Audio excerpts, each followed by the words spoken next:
नमस्कार, आप देख रहे क्राइम तक। मैं हूं अश्विनी सिंह। हरियाणा के महेंद्रगढ़ से सुबह दिल को झकझोर देने वाली कहानी सामने आती है। यहाँ पर एक बस है जो हादसे का शिकार हो जाती है। ऐसी वैसी बस नहीं होती, ये बस होती है कम से कम 35 से 40 बच्चों को लेकर वो स्कूल के लिए रवाना होती है। लेकिन इसी बीच वो अपना सफर पूरा नहीं कर पाती और एक पेड़ से जाकर टकरा जाती है।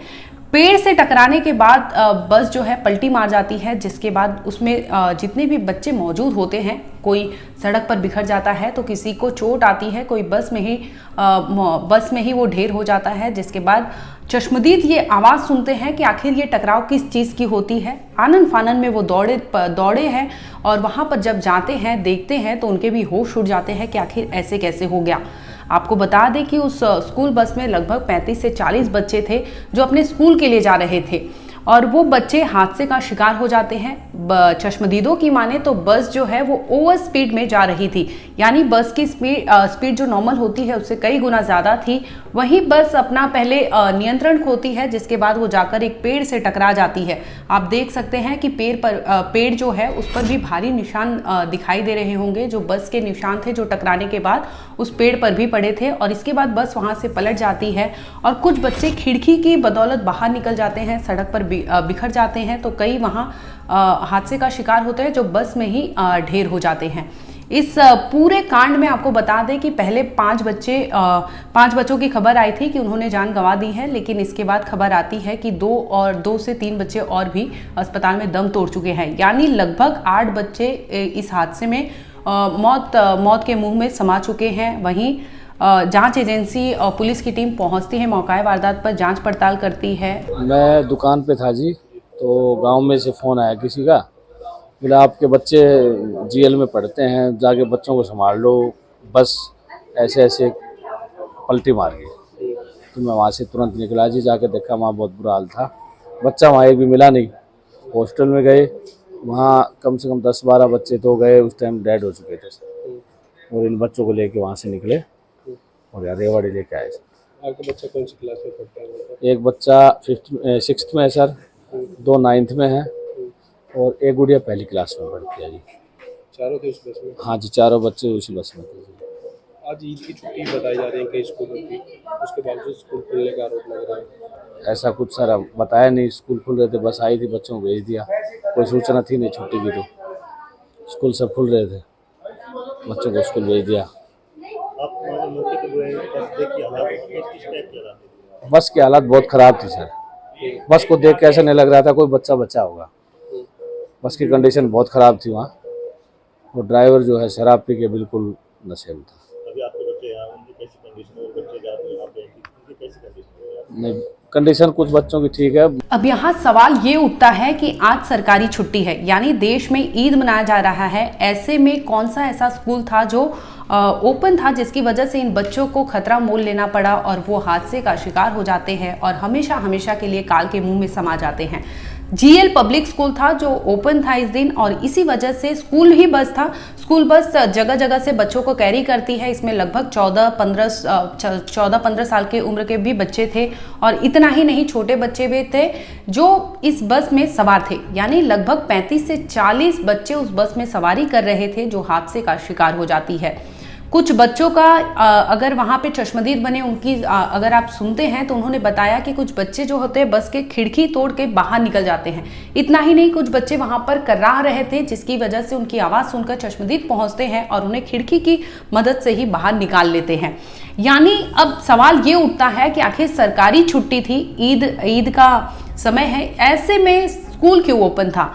जब शिक्षा मंत्री वहां पर पहुंचती है अस्पताल में, उनसे भी सवाल पूछा जाता है कि आखिर सरकारी छुट्टी होने के बावजूद ये जीएल पब्लिक स्कूल ओपन क्यों था, जिसकी वजह से उसका बस बच्चों को कैरी करके, बच्चों को ले करके स्कूल के लिए रवाना होता है, लेकिन वो अपने डेस्टिनेशन पे पहुंचता है इसके पहले ही हादसे का शिकार हो जाता है। मैं अभी फरीदाबाद से सीधा मातृका हॉस्पिटल पहुंची हूँ और मैंने अभी मात्र 3 बच्चों को देखा है।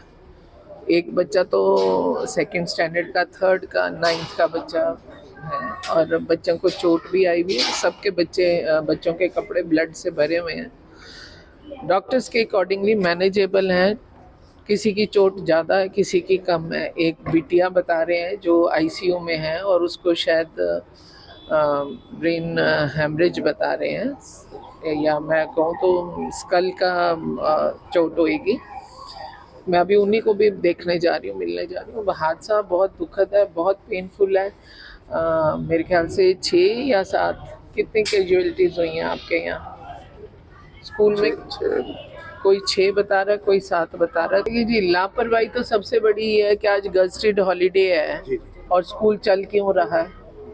फिर लापरवाही ये है कि सुबह बच्चों को जो बंदा लेने जा रहा है, मैं नहीं कहती कि आज नवरात्रे भी हैं और उसके बावजूद जो बच्चे को सुबह बसेस लेने जाती हैं वो अपने पॉइंट से लगभग 5 साढ़े 5 निकलती हैं। तो इस ड्राइवर ने, जैसा बताया जा रहा है कि शराब पी हुई थी, तो इसने कितने बजे पी और पीने के बाद ही 50 जिंदगियां एक बस में बैठी हुई थी, 50 घरों के बच्चे थे इनके पास। तो ऐसे बंदे के हवाले हमने जिंदगियां कर दी। 7 बच्चे या 6 बच्चे कैजुअलिटी भी हो गई है। ना चाहिए था इनको नोटिस, शो कॉज नोटिस जारी हो चुका है। और इसके अलावा प्राइवेट स्कूल्स हमारे जितने हैं, ये सेल्फ एफिडेविट अब इनसे हम लेंगे कि एक तो ये खुद ही सुनिश्चित करके हमें एफिडेविट दें कि हम ऐसा काम, हम अकाउंटेबल होंगे, हम नहीं करेंगे, ताकि कानूनी कार्रवाई से कोई व्यक्ति बचे ना। दूसरी बात कि जो इनकी ट्रांसपोर्टेशन के व्हीकल्स हैं उनका भी एफिडेविट यही देंगे कि हमारी गाड़ियां ट्रांसपोर्ट रूल्स और नॉर्म्स के अकॉर्डिंगली हैं। तीसरी चीज, जो इनकी गाड़ियों को चला रहे हैं वो शराब की अवस्था में पाए गए तो जिम्मेवारी पूरी तरह इनकी होगी। और अभी भी आप देखेंगे कि जहां ये एफआईआर उस ड्राइवर के खिलाफ दर्ज होगी, वहीं साथ में प्रिंसिपल और ओनर तीनों के खिलाफ जाएगी। ये सब जो हैं, सरकारी स्कूल तो मान्यता इसकी माने ही माने, लेकिन जो प्राइवेट स्कूल्स हैं वो अपने आप को सुनिश्चित करें कि हम माँ सरस्वती के मंदिर में, ये रोजगार नहीं है, ये व्यापार नहीं है। यहाँ से ही भारत का नया भारत जो आदरणीय कोई भी हमारे देश के प्रधानमंत्री मोदी जी बना रहे हैं, जिसकी आज ऊंचाइयाँ विश्व में इतनी ऊंची जा रही हैं, तो उसमें हम सबका भी सरोकार है, हम सबका भी योगदान होना चाहिए। ना कि हम खुद मर्यादा तोड़ते हुए दिखाई देते हैं तो हम बच्चों को या किसी और को क्या ठोकेंगे। मैडम, आप फरीदाबाद से यहाँ पहुंची, यहाँ जिला शिक्षा अधिकारी तक यहाँ नदारद है? नहीं, नदारद नहीं है जी। आपको मैं बताती हूँ, मैं लगातार अधिकारियों के संपर्क में हूँ। मैं फरीदाबाद से आ रही थी तो मुझे पहले रेवाड़ी पड़ता है जी, और वो कनीना में बैठे हुए हैं। नहीं, रेवाड़ी के जिला शिक्षा अधिकारी की बात कर रहा था, उनको पता है किस तरह का हादसा अगर यहाँ बच्चे एडमिट है? मेरी उनसे बात हो रही थी तो उनको मैंने कहा था आप कनीना देखें, मैं यहाँ पहुँचती हूँ तो मैं यहाँ से होकर के आगे जाऊंगी, और वो भी वापसी पर है, अभी आ ही रहे हैं यहाँ। वहीं आपको बता दें कि इस पूरे कांड को लेकर लगातार जांच चल रही है, लेकिन लोगों का मानना है कि जो ड्राइवर था वो नशे की हालत में था और वहीं जो कागजात थे, बस के जो डॉक्यूमेंट्स थे वो भी एक्सपायर हो चुके थे। यानी कहीं ना कहीं कानून से खिलवाड़ किया जा रहा था, जो बकायदा सारी चीजें ये सब हो रही थी, जिसकी वजह से बस हादसे का शिकार हो जाता है। हालांकि चश्मदीदों का मानना है कि जो ड्राइवर था वो ओवर स्पीड में बस ले जा रहा था, इसी दरमियान उसका बैलेंस बिगड़ता है, जिसकी वजह से वो बस जाकर एक पेड़ से टकरा जाती है और पेड़ से टकराने के बाद पलट जाती है, जिसमें लगभग 5 बच्चे वहीं पर मौका वारदात पर ही मौत के मुंह में समा जाते हैं। वहीं कुछ घायल हो जाते हैं जिन्हें अस्पताल में उनका इलाज अभी भी चल रहा है।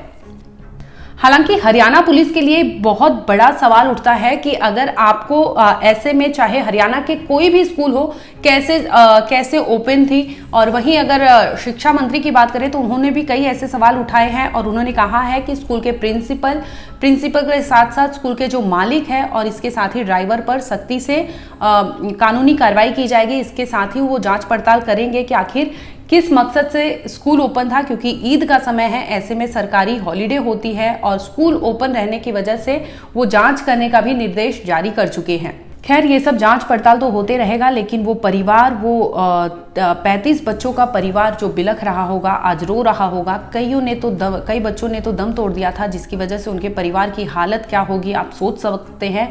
आखिर जो परिवार सुबह सुबह अपने बच्चे को तैयार करके स्कूल के लिए भेजा होगा कि अच्छे से बच्चा पढ़ लिख कर कुछ बने, और ऐसे में अगर शाम तक उसके घर पर उस बच्चे की लाश पहुंचेगी तो सोचने वाली बात होगी कि उस परिवार पर क्या बीतेगा।